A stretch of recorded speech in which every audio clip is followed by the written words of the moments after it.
We're all accustomed to hearing about Russia's weapons of war, and sadly, there seems to be no end to the destruction that they are causing here in Ukraine. But did you know that Russia's most effective and fearsome weapon of war is likely much closer to your home than you realize? That weapon is not a tank or a plane or even a nuke. That weapon is disinformation. Today, we're going to look at a video that's been widely circulated online, and I'm going to share my reaction to this video, pointing out the lies that it contains and the danger of this disinformation. Hey folks, Joshua Steele coming at you once again from Lviv, Ukraine. And before we get started with today's video, I wanted to show you one of the most famous landmarks in the city of Lviv and a place that has particular meaning to me.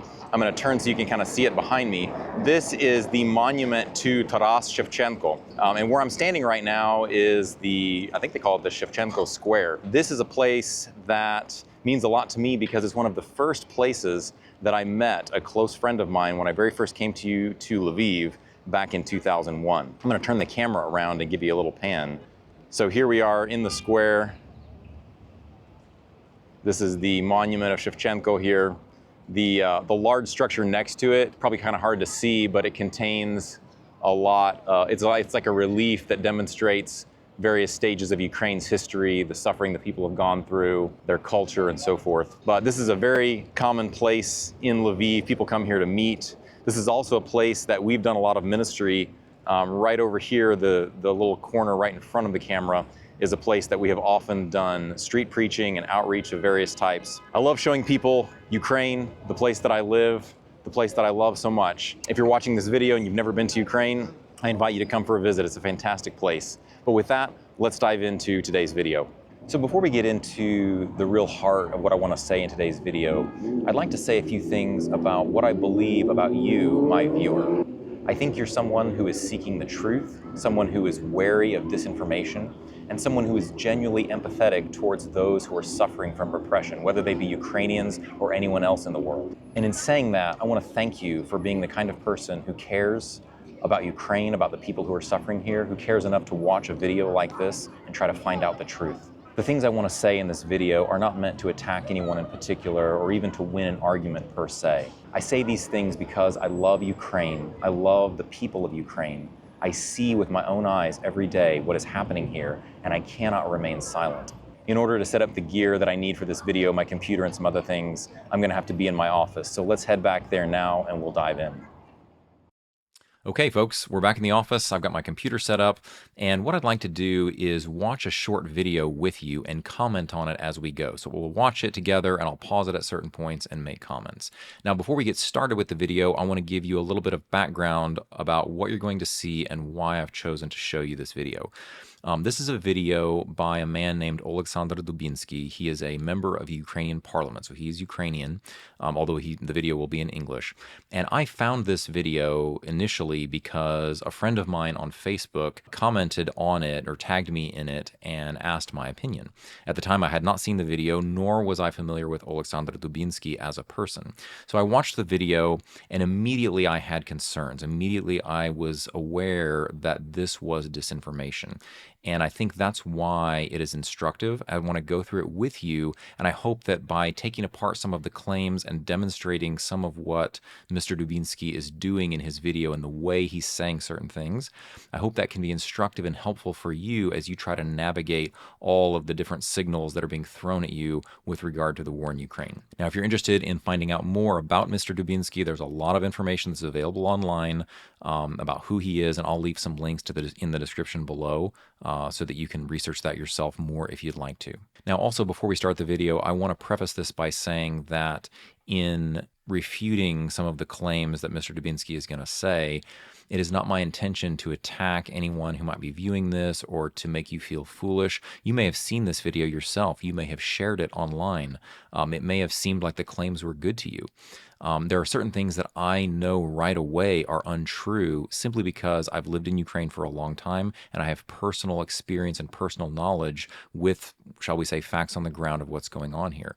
And I think it's important to expose the untruths here, both because they themselves are untrue, but also, as I said, because I think it could be a good lesson for all of us in how to uncover and guard against disinformation. And just one final comment before we start the video. The video that you're going to see from Mr. Dubinsky is a direct appeal to President Trump. He's going to be speaking in English. He's going to be appealing to President Trump and making certain claims.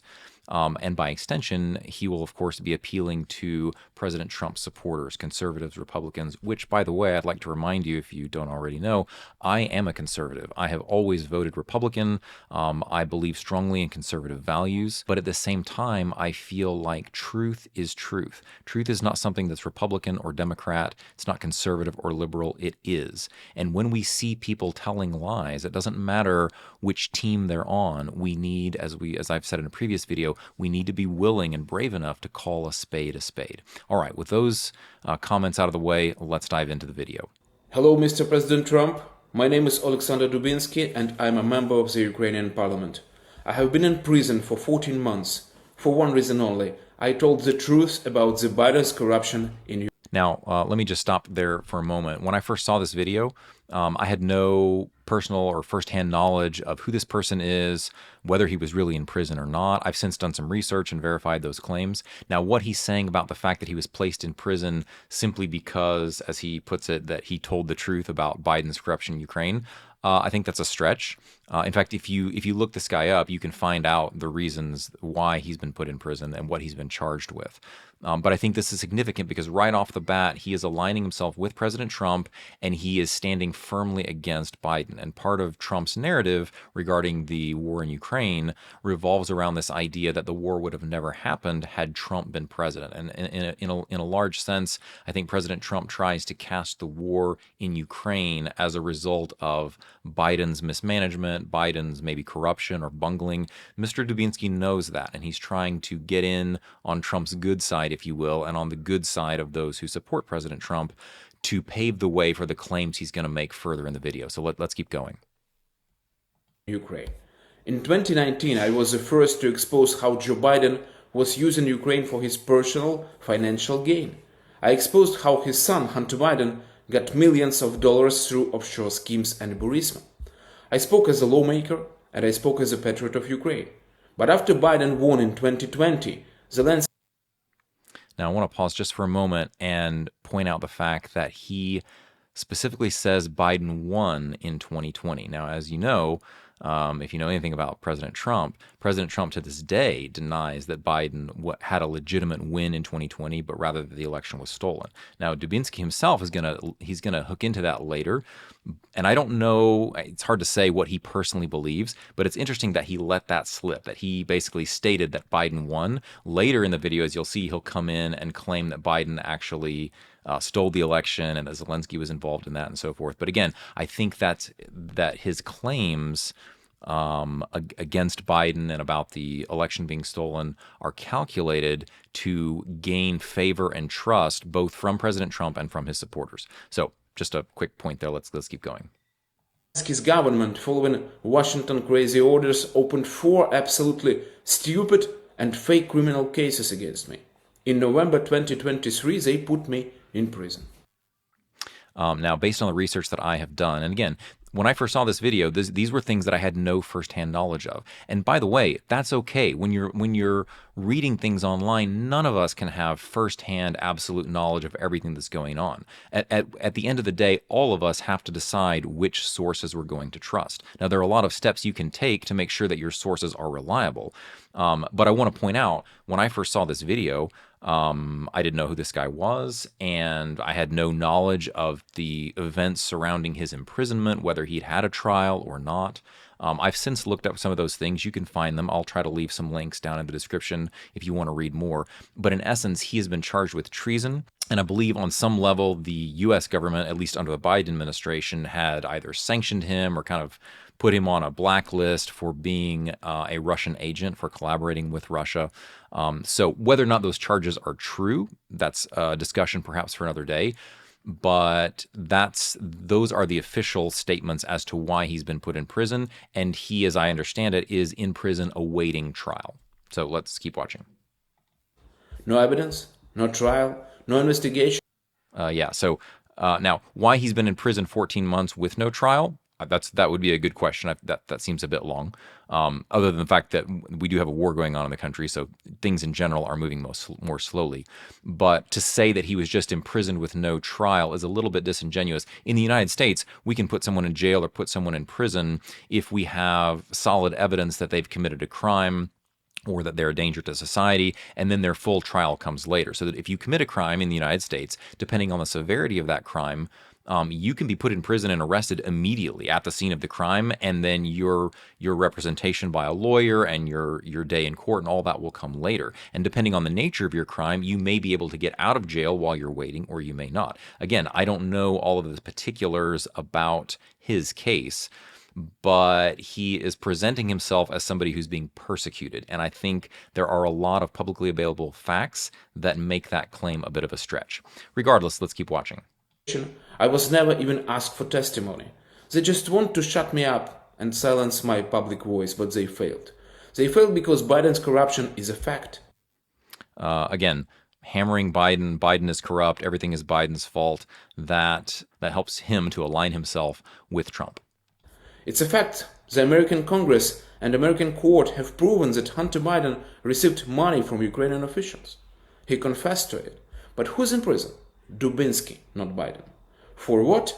For speaking the truth about Biden's corruption at a press conference. For exposing Soros network, the same Soros who is together with Yermak and Zelensky helped to steal your election in 2020.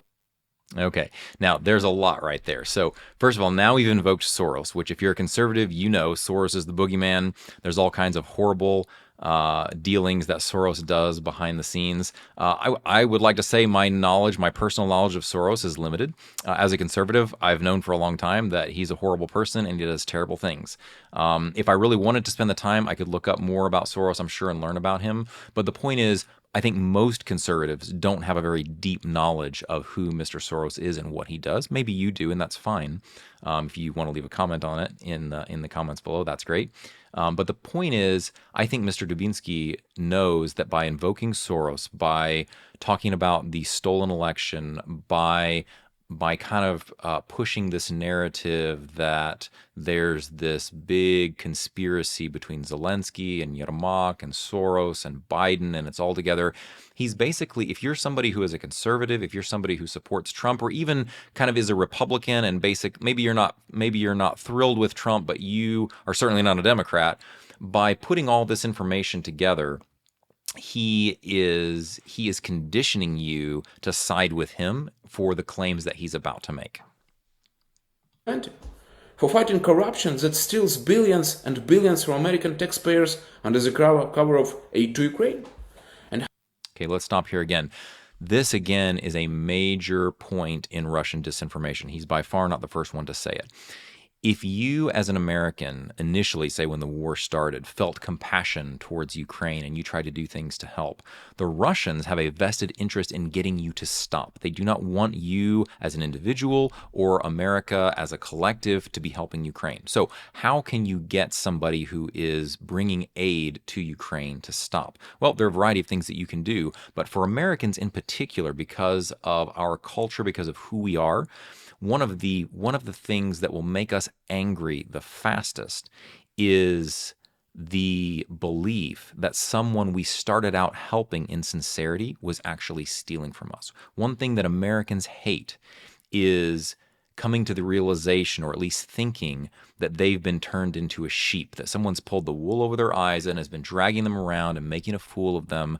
And that's probably not just an American thing. That would make anyone angry. So if Mr. Dubinsky here or someone else can convince you that Ukraine is stealing from you, you're a taxpayer, and Ukraine is taking your money, Zelensky is taking your money, and all of this is happening under the guise of aid to Ukraine, the result of that is going to anger you. That's going to cause you to feel resentment toward Ukraine, and that's exactly what Russia wants. They do not want you focusing on the atrocities that they're committing. They don't want you focusing on the bombs that are falling on Ukrainian cities or any of that. They want you angry that someone is stealing your money. Mr. Dubinsky knows that. And that is something that he's using in this video to pull at your emotions and to misdirect your gaze away from the true issue. So with that said, let's keep going. How do they label me? A Russian agent. Why? Just simply because I was near Derkach, someone I have no ties. By the way, you can look him up, but Andriy Derkach is now in Russia. He's received Russian citizenship. He was also a member of parliament, of the Ukrainian parliament. I guess he is Ukrainian, or he was. Russia tends to be where all the Ukrainian bad guys go when things don't go well for them in Ukraine. I don't know a whole lot about Andriy Derkach, but there's a lot of publicly available information. You can learn more about him if you want to. There was at least some level of association between Mr. Dubinsky that we're watching here and Mr. Derkach. Too. Just like I have no ties to Russia or Russian intelligence. Does it seem familiar, Mr. Trump? They did the same to you. They call everyone who speaks about Biden's corruption a Russian agent. Now, obviously, he's referring back to the time during Trump's first term when we were constantly hearing about collusion with Russia and all of this stuff was being pushed. Everything Trump did, he was a Russian agent, all of this. So he's, again, tying into that. They destroy the truth so they can keep stealing billions and billions of dollars under the cover of helping Ukraine. War is a tremendously huge money business for Zelensky. And the Ukrainian... Now, again, this is a major part of the narrative, stealing billions and billions of dollars to help Ukraine. And as I said, if you're somebody, I think all of us, I would assume that 99% of the people that are watching this video are people who are genuinely empathetic towards those in need. If we see someone who's being tortured or persecuted or repressed, our natural instinct is to try to help, to try to alleviate that pain. We saw an outpouring, a tremendous outpouring of compassion and aid and help at the opening stages of the war. But think about this. That is not what Russia wants. An America that is compassionate towards Ukraine, an America that wants to help Ukraine, is a big problem for Russia. Russia militarily cannot stand against the United States. And so Russia's best hope is to dissuade the United States from wanting to help Ukraine. How can they do that? Well, again, there's a variety of ways, but if they can convince average, everyday Americans that Ukraine is led by corrupt people who are stealing from them, that's one of the best ways to make you angry and convince you to stop helping Ukraine. Now, we can talk more about those claims in detail later, but suffice to say, a lot of the narrative, perhaps most of the narrative that's being fed to the American public that Ukraine is stealing from them is false. Let's keep going with the video. People want peace instead. 70% of Ukrainians want the war to stop. Now, that's an interesting claim. I live in Ukraine, as you know, and I don't know where he gets 70%, but I would say that 100% of Ukrainians want the war to stop. 100% of the Ukrainians. I've never met a Ukrainian that wants this war to keep going. Everybody is tired of being shot at. We're tired of air raids. We're tired of bombs falling us. We're tired of our friends dying. We're tired of people being conscripted and sent to the front. All of the things that are happening in this war, everybody wants that to stop. What we don't want is slavery. There is a difference between peace and capitulation in the face of tyranny. Nobody here, and there have been multiple polls done, nobody here is in favor of capitulating before Russia and going back behind the Iron Curtain, going back under Russian tyranny. That is not peace, despite what the Russians may want to tell you. So 100% of Ukrainians want the war to stop, but they want the war to stop because there is a just peace, a way they can live with dignity and liberty. Let's keep going. But not Zelensky. He doesn't want peace because peace is more dangerous for him than a war. He can sell the elections because he knows he will lose. All right. So again, this is a new level here. It's the idea that the war is simply continuing because Zelensky wants it to continue, because it's financially expedient for him, it's profitable for him, that he is somehow, again, I've talked about this before, but I think a lot of people have the idea that America under Biden was just like loading pallets of cash on cargo planes and sending them to Zelensky, hoping he would do something good. And in the background, Zelensky was just stealing this money. And now Zelensky doesn't want the war to stop because he doesn't want the cash flow to stop. And as he's asserting here, he knows that he would lose. So let's take this apart. First of all, the statement that Zelensky canceled elections, that is absolutely patently false. You just have to do a little bit of research to find out that Zelensky did not cancel elections. In fact, I have a copy of the Ukrainian Constitution right here. I don't know if you've read this. I'm assuming probably not, unless you read Ukrainian. I have read it. And Article 83 in here specifically speaks about the operations of the Ukrainian parliament during time of war, and that if martial law is introduced, what they call voyenny stan in Ukraine, then and the election term of parliament ends while the martial law state is still going on, that no elections are to be held, that the people who are serving in parliament continue in their roles. And there is another law already on the books.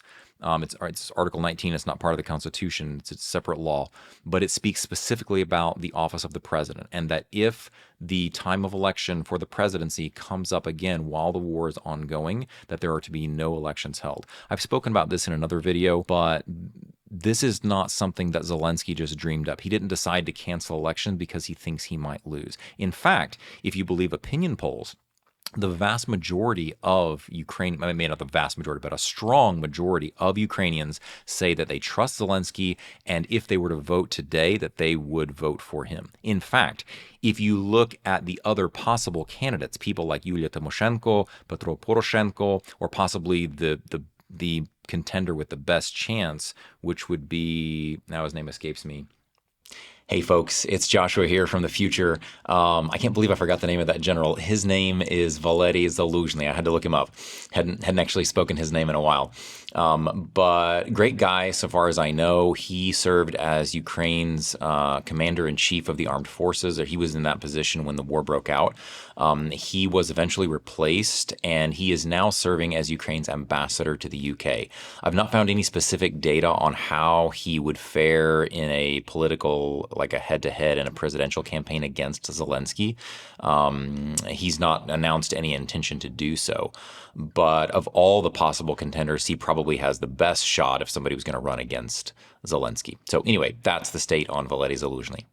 Anyway, if you look at the other candidates, the ones that would have any chance at the presidency are a far, far second to Zelensky. Zelensky wipes all of them out. So this claim that Zelensky canceled the elections because he's clinging to power is absolutely false. All of the legislation that is on the books that governs when elections are to be held or not, and especially with regard to martial law, all of that was in place before Zelensky ever came to power. That is not his doing. The other thing he's saying here is that again, that Zelensky is continuing the war for money and power. I don't think, in fact, I think there's strong evidence to support the idea that Zelensky does not want the war to continue. He is not gaining anything from this. His life has been in jeopardy multiple times. There have been many, many assassination attempts against him. His country, big parts of his country at least, are in ruins, especially in the Donbass and in the south. Zelensky is not just continuing this so that he can keep putting, new layers of asphalt on the driveway outside his mansion. That is a false narrative. Okay, let's keep going. He keeps the country in fear because without fear he will lose the power. Now, let me say, there is a lot of fear in Ukraine. A lot of fear. There are people that are worried. There are people that are, depending on where in the country they live, that are in fear for their lives. It is not Zelensky that is bringing fear to Ukraine. It is Putin and the Russians that are bringing fear to Ukraine. To say that Zelensky is somehow keeping the country in the grip of fear is ludicrous. It is Russia and the atrocities that Russia is committing that are keeping this country in fear. Let's keep going. He continues the war not for victory, but for money and power. The United States held elections even during the Civil War, but okay, now I actually checked that out. That is true. The United States did hold elections during the Civil War, but there were several differences. I won't go into all of them, but one of the main ones is, again, the Ukrainians are following their current law, their current constitution. The laws in the United States, as I understand them at the time, did not prohibit elections from taking place, and so they did. So to compare the United States during the Civil War and Ukraine now, to assert or to infer that they are equivalent and that therefore Zelensky is somehow in the wrong because he's not holding elections, that is not a very transparent comparison. It's not an accurate comparison. Zelensky canceled the right of Ukrainians to vote. Why? Because if the Ukrainian people vote, they will never elect him again. Again, that is by far not a foregone conclusion. Now, there is precedent to show that wartime leaders often don't do well after the war ends and peacetime has come. Churchill didn't last very long after the end of World War II. He was replaced by somebody else. And I believe there were people when they were running against him that were kind of making that claim that, yeah, Churchill might have been a great leader for war, but this is peacetime. We need some new blood in there. We need some new thinking and some new leadership. At the end of the day, when the war ends and they have elections, if Zelensky loses the election, okay, he lost the election. That'll be up to the people to decide. But again, if you look at the opinion polls right now, how people would vote if the election were held today, Zelensky would absolutely win, and he would win strongly. So bear that in mind. Let's keep going. Yeah. The Biden corruption machine must be stopped. You made a huge step. You cut funding to the Soros network in Ukraine. You broke their monopoly over the media, over the propaganda pushing the war. This is first-rate bootlicking right here. He's coming back to Trump, and he is trying to make Trump feel strong, which, I'm sorry, if you are a Trump supporter, I don't mean to hurt your feelings or offend you, but that is something Trump talks about all the time, is how Trump is strong. It's all about who respects Trump, who doesn't, what happened when Trump was president or what happened when Trump wasn't president. The way that Trump just pushes his own brand and heaps praise upon himself is breathtaking. And again, Dubinsky knows that. Russian agents know that. People that are pushing Russian disinformation, Putin knows that. And if you have somebody who is full of themselves and who is continually pushing and praising themselves, their enemies will leverage that. And that's exactly what's happening here. Let's keep going. But President Trump, the people of Ukraine trust you and have hope for your presidency. Okay. Now, this part in the video is where I just about fell out of my chair the first time I saw it.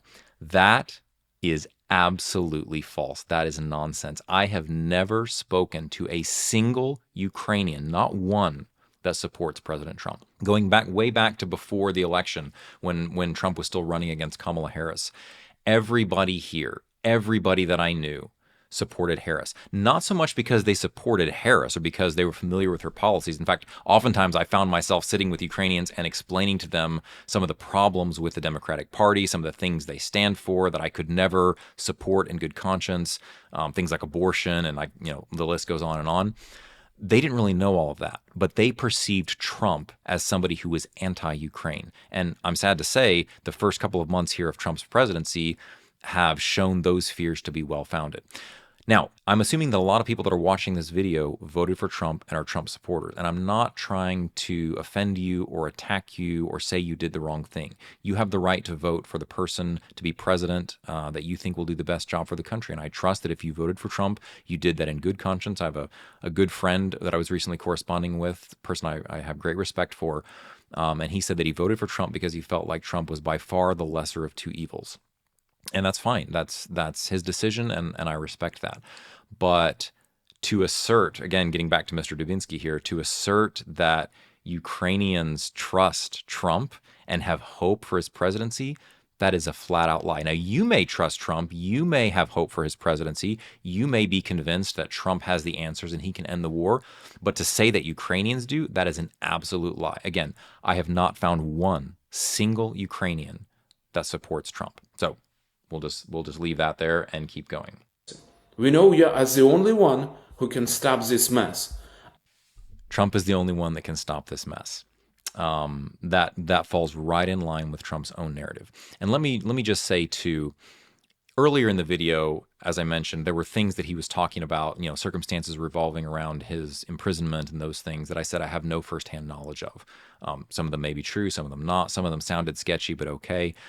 But when we get this far in the video and I see him as a Ukrainian, okay, this is not somebody who's in the States who's been putting links together. This guy is a Ukrainian member of parliament. Whatever his personal opinions may be, he knows Ukraine. He knows what Ukrainians are like. And for him to say that on a public video, that is an outright lie. And if he's lying like this at this point in the video, that should call into question everything else that he's saying.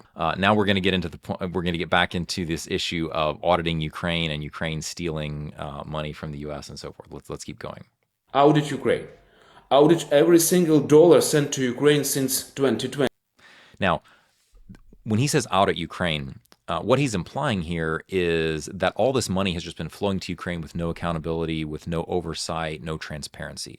Someone recently, or multiple times, have grabbed a hold of some words that President Zelensky said, that he didn't know where a lot of money was. He wasn't saying that money's come to them and like, oh yeah, we lost a couple of pallets of cash somewhere and we don't know where they are. He was saying he didn't know why. They had been told they were going to get X amount of support or aid, or a certain amount of dollars worth of aid, and a bunch of it hadn't come in yet. And that's been a problem since the beginning. Aid has been promised, but it's been slow in coming. And I think that's what he was talking about.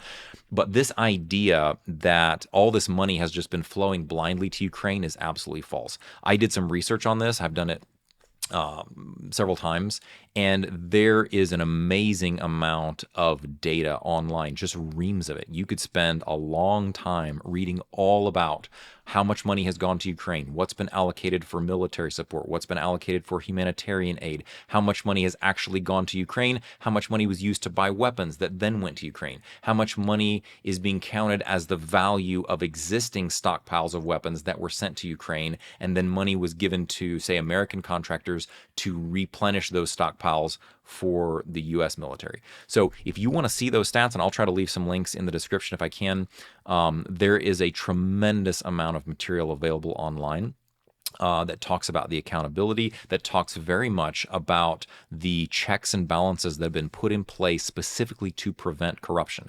Now, let me say too, I'm not asserting that corruption has not happened. There always will be, when there's a war, when there's money flowing around, there's always going to be somebody, whether it's the Russians, the Ukrainians, there will be people that will try to exploit that and make use of it. And there have been people who've been caught doing that. But to say that on some large scale that there is essentially organized crime in the Ukrainian government and that they're stealing money from the United States and then reselling the weapons, to cartels in Mexico, we'll just say there is no evidence for that. Now, if you have evidence for that, by all means, please let me know. Please leave it in the comments. If I find solid evidence for it, I will absolutely do a video. I will absolutely talk about it. But in all the research that I've done and in everything that I've seen firsthand as someone who lives in Ukraine all the time, I have seen no evidence for what he's claiming. But this claim is significant because, again, it plays on our emotions. If he can convince you that Ukraine is stealing from you, then all of the compassion and empathy that you might have felt, all of the focus that you might have had on the atrocities, on the tyranny, on the evil that Russia is doing, you'll quickly forget it because you'll start to think about the evil that Zelensky is doing, the evil that Yermak is doing, and Soros, and that they're stealing from you. That is what disinformation tries to get you to do. It tries to sway your emotions and push your focus away from where the truth is and onto a red herring, onto something that's false. So let's keep going. We're getting close. Shut down the money flow to Zelensky dictatorship. Now, again, we've talked about the money. This idea that Zelensky is a dictator is also false. It's false on all kinds of levels. Firstly, Zelensky is a democratically elected president, as I've talked about previously. Not only was he democratically elected, he won in a landslide. The oblast where I live in Lviv was the only one that didn't vote for him. Point two, there are some that assert that he is a dictator simply because he refuses to have elections. He's not refusing to have elections. As we've talked about, there are solid, legitimate reasons why Ukraine cannot have elections right now. A, because it's enshrined in their laws and their constitution, but B, because of the safety and practicality issues, because of the fact that so many Ukrainians are not even in Ukraine right now. There's all kinds of reasons. So to assert that Zelensky is a dictator is absolutely false. He is not a dictator on any level. And I suppose the third area you might claim is the way he's ruling, that he's taking away freedoms, that he's shutting down the media, that he's persecuting Christians. Those are actually the things that Russia does. If you live in Russia or if you're in the occupied territories, you might be subject to torture. There is no freedom of speech. There is no freedom of religion. There's very little freedom of movement. There's all kinds of threat to your personal well-being and property. All of that is what's happening under Russia. None of that is happening under Ukraine. And again, I'm not saying that nothing bad ever happens in the Ukrainian government. Yes, I'm sure there are things that happen in the Ukrainian government that are not good. But to say that the Ukrainian government is rotten to the core on the scale that he's asserting because Zelensky is a dictator, because Ukraine is stealing billions, that is false. It's demonstrably false. It is not supported by the vast amount of evidence that is publicly available that you can find for yourself if you want to look into it. All right, let's keep going with the video. Let and help Ukraine restore peace, democracy, the rule of law, political stability, and justice. Now, I would say amen to that. We all want the rule of law, political stability, justice. We want peace. But again, Ukrainians want a just peace. They do not want capitulation to Russian tyranny. Those are not the same. I think a lot of people feel like peace equals cessation of hostilities or a ceasefire. Now, I think that trying to achieve a ceasefire could be a constructive step towards an eventual peace, although so far from what I've seen, Russia's conditions are ludicrous. I can't tell you how many times I've seen Americans saying, it's time to stop the fighting, it's time to stop the shooting. Well, yes, Ukrainians would love to stop the fighting, they'd love to stop the shooting, but they'd also like to not die. They'd like to not go into slavery. They'd like to not lose their national identity and their national sovereignty. Those are things that are worth fighting for. And so if we have to keep fighting for those things, we will. Just rolling over dead and giving Russia what it wants, that is not peace. So yes, Ukrainians want peace. No, Ukrainians don't want to be fighting. They don't want war in their land, but they want a just peace. Let's keep going. Today, Soros and Biden are using Ukraine to make money. Again, I would say that's maybe kind of like a summary statement, one of the summary statements of his video of what he's trying to push, this narrative that what's happening in Ukraine is not a real war. It's like, in fact, he's going to say that in a moment, that it's not our war, that it's like a proxy war. And yes, there is a proxy element here, but the reason war is going on in Ukraine is actually quite simple. It's amazing how simple the truth actually is when you find it. It's usually not hard. The simple truth is the fact that war is happening in Ukraine right now because Russia invaded and started killing people. And they've been killing people for 3 years. Actually, they've been killing people for more like 10 years because this all started back in 2014. So what he's saying here is like he's telegraphing the main point that he'd like you to believe, that the Ukraine war is all about Soros, it's about Biden, it's about corruption, and it's about stealing your money and making you angry because Ukraine is stealing your money. And I'm here to tell you those things are false. All right, let's finish it up. Money. But this is not a war. This is their huge money business. Yes, it is their war. It's not Ukraine's responsibility. They didn't start the war, but it's happening in their backyard. And yes, let's be clear here. There is always a proxy angle to any war. The Vietnam War, even World War II, there are greater powers and there are smaller powers, and there are those who are trying to pull levers because they want this side or that side to win. That's no secret, and the United States, the CIA, are not unique in that. Russia has their interests, China has their interests, and so forth. But on the ground, this is not a proxy war. This is Ukrainians fighting for their freedom. This is Ukrainians standing up against a monster. This is David and Goliath.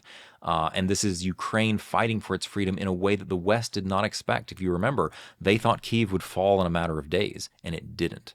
So in that sense, this is very much Ukraine's war. They've made it their war because they've said, we're not going to die quietly. We're going to fight. We may die in the end, but we're going to fight for our freedom. American friends, those are the same ideals that we hold. What did I can't remember his name now, but one of the more famous founding fathers said, give me liberty or give me death. I want to say it was Patrick Henry. Can't remember for sure. Give me liberty or give me death. That's what the Ukrainians want. Let's keep going. The Ukrainian people are praying for you, Mr. Trump. Again, that's a lie. Now, are there Ukrainians somewhere that are praying for President Trump? I'm sure there probably are. At a minimum, those of us who are believers, we know from the Bible that we're to pray for our authorities. So probably there are some people out there that are praying for Trump from that standpoint, that they should pray for those who are in authority. And at a minimum, I think they know that whether they like Trump or don't like Trump, that Trump, being the president of the United States, has tremendous influence over the future of their country. And so there's reason to pray. But in the sense that he is promoting it, that Ukrainians look to Trump as their savior, that they're praying for him, that they're just waiting for him to end this horrible war that Zelensky is perpetuating, folks, that is utter falsehood. If you believe this to be true, you are kidding yourself. You are, as they say, drinking the Kool-Aid. Please don't drink the Kool-Aid. There are real Ukrainians who are really dying because of oppression. And when Americans drink this kind of Kool-Aid, it's a disaster. It's a tragedy for real people who are suffering. Let's keep going. Fight, fight, and fight them. At the end there, he says, fight, fight, fight them. I wonder who he means. Now, Ukrainians are fighting. They're fighting Russia. It almost sounds like he's saying that we should be fighting Ukraine. Again, this either implicitly or explicitly kind of goes around to the idea that this is really Ukraine's fault, that this is Soros' fault or Biden's fault, that it's the West's fault or it's NATO's fault. Anybody but Russia. I think Russia doesn't much care who you blame as long as you don't blame Russia. They don't really care who you're angry at as long as you're not paying attention to the horrors of war that they are perpetuating on the Ukrainian people. So in closing up this video, the reason again that I decided to do this reaction style video and show you the claims that Mr. Dubinsky is making is certainly not to make you feel foolish or to attack anybody in particular, but I want to plead with you to be careful what you believe, because you as Americans have, I think, a greater power and a greater influence than you realize. And the things that you say online, the things that you share and propagate, the things that you yourself believe, those have consequences, and they can have consequences for people that are much further away from you than you may realize. Be skeptical of any voice that tries to direct your attention away from the atrocities that Russia is committing. If you think back, and I think it's so instructive to look back at history, things like World War II. Imagine when Germany, Nazi Germany, invaded Poland. If people were to all of a sudden get up in arms and complain about the corruption of the Polish government. I don't know a lot about the nature of the Polish government at that time, but just knowing governments for what they are, I'm sure the Polish government had its issues. I'm sure there were people in power in the Polish government who were not honest, who were trying to pull levers and use circumstances and events for their own personal gain. But at the end of the day, all of those issues are dwarfed by the fact that Nazi Germany rolled into Poland and started putting people in concentration camps. That's what we're dealing with here. Yes, Ukraine has its problems. No, Zelensky's not an angel. In fact, as I've said before, there are people that I know here in Ukraine that don't really like Zelensky personally or the way he's leading. But the point is that all of the corruption, all of the troubles that Ukraine may have as a nation pale in comparison to the horrors that Russia is perpetrating against them. Ukraine needs us to stand with them. They are fighting for a good cause. Their cause is morally superior. It would be wrong to say that the Ukrainian government is maybe somehow morally superior or whatever, but the Ukrainian cause, that is people who are fighting for their life, their liberty, their lands, their freedom, that is a morally superior cause. It's something that's worth fighting for, and I think it's worth standing for. Please be willing to say the truth, to speak the truth, even if it costs you. Sometimes the truth is not popular. Right now, in the West, in the United States and other nations, supporting Ukraine has become unpopular. I've even seen people making videos mocking this idea of standing with Ukraine. I will continue to stand with Ukraine. I love these people. I'm here to bring the gospel to them. And the Russians are bringing a direct threat to everything I hold dear here in the nation of Ukraine. And to see these people fighting for their freedom, fighting for their lives, it's painful for me then to hear people in America mocking that or being angry because of money. Yes, theft is wrong. Corruption is wrong. We shouldn't try to sweep it under the rug. But there are much, much bigger issues here. So let me encourage you, be aware, I'm sure you are, of disinformation, speak the truth, and I ask you to please continue supporting Ukraine. I want to thank you so much for taking the time to watch this video. If you enjoyed it, please leave a like. If you haven't already, it would really help me out if you would subscribe to my channel. What do you think about Ukraine? What do you think about the claims that Mr. Dubinsky here has made here? I would encourage you to leave a comment and let me know. I hope to make future videos of talking about Ukraine, talking about my work here, talking about what's happening in the war. And so thank you so much for watching this video, and God bless you.